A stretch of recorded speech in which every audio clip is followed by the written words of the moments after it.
Hi, I'm Craig with ApplianceVideo.com. Today, we'll be taking a look at the Icemaker on-off switch on this KitchenAid side-by-side refrigerator.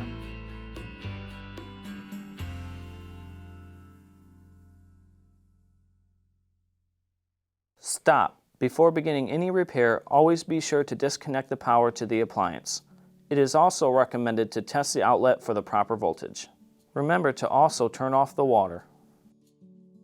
The main reason why you'd be replacing your on and off switch is if the unit is not producing ice. Now, click on the link below to view this repair video. ApplianceVideo.com guides you step by step, giving you the confidence to avoid recalls and callbacks, also saving time on repairs.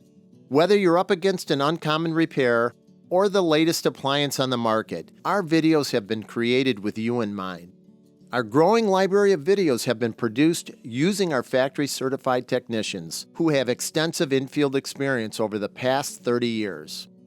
ApplianceVideo.com provides high-quality repair videos that anyone can follow, regardless of their skill level. We are here to help.